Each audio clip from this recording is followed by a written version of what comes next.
ನಟ ದರ್ಶನ್ ಜಾಮೀನಿನ ಮೇಲೆ ಆಚೆ ಇದ್ದಾರೆ. ದೇವಗುರುಗಳಿಗೆ ಭೇಟಿ ಕೊಟ್ಟಿದ್ದಾರೆ. ನಿನ್ನೆಯೂ ಕೂಡ ಮಂಡ್ಯದ ದೇವಸ್ಥಾನಕ್ಕೆ ಭೇಟಿ ಕೊಟ್ಟಿದ್ರು. ಇವತ್ತು ಅಧಿದೇವತೆ ಚಾಮುಂಡಿ ದೇವಸ್ಥಾನಕ್ಕೂ ಕೂಡ ಭೇಟಿ ಕೊಟ್ಟು ವಿಶೇಷ ಪೂಜೆಯನ್ನು ಸಲ್ಲಿಕೆ ಮಾಡಿದ್ದಾರೆ. ಮೈಸೂರಿನಲ್ಲಿ ನಟ ದರ್ಶನ್ ಟೆಂಪಲ್ ರನ್ ಮುಂದುವರಿಸಿದ್ದಾರೆ. ಸಂಕ್ರಾಂತಿ ಬೆನ್ನಲ್ಲೇ ಚಾಮುಂಡಿ ಮೊರೆ ಹೋಗಿದ್ದಾರೆ. ದರ್ಶನ್ ಕುಟುಂಬಸ್ಥರ ಜೊತೆ ಚಾಮುಂಡಿ ಬೆಟ್ಟಕ್ಕೆ ತೆರಳಿ ಪೂಜೆಯನ್ನು ಸಲ್ಲಿಕೆ ಮಾಡಿದ್ದಾರೆ.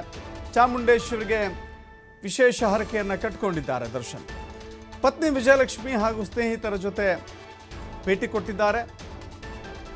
ದರ್ಶನ್ ಅವರ ಆರಾಧ್ಯ ದೇವಿ ಅಂದರೆ ಅದು ಚಾಮುಂಡಿ.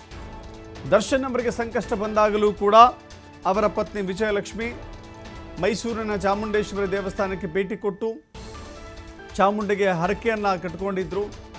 ತಮ್ಮ ಪತಿಗೆ ಎದುರಾಗಿರುವಂಥ ಸಂಕಷ್ಟದಿಂದ ಪಾರು ಮಾಡಲಿಕ್ಕೆ ಅಂತ ಹೇಳಿ ಆ ದೇವಿಯನ್ನು ಬೇಡಿಕೊಂಡಿದ್ರು. ಇದೀಗ ಒಂದು ಸಂಕಷ್ಟ, ಅದು ಜಾಮೀನು ಸಿಕ್ಕಿದೆ. ಸಂಕಷ್ಟದಿಂದ ಒಂದು ಸ್ವಲ್ಪ ಪರಿಹಾರ ಅವರಿಗೆ ದಕ್ಕಿದೆ. ಈ ಕಾರಣದಿಂದಾಗಿ ದೇಗುಲಗಳಿಗೆ ಭೇಟಿ ಕೊಡ್ತಾ ಇದ್ದಾರೆ. ವಿಶೇಷ ಪೂಜೆಗಳನ್ನು ಸಲ್ಲಿಕೆ ಮಾಡ್ತಾ ಇದ್ದಾರೆ. ಇವತ್ತು ಕೂಡ ಚಾಮುಂಡಿ ಬೆಟ್ಟಕ್ಕೆ ಆಗಮಿಸಿದ್ರು.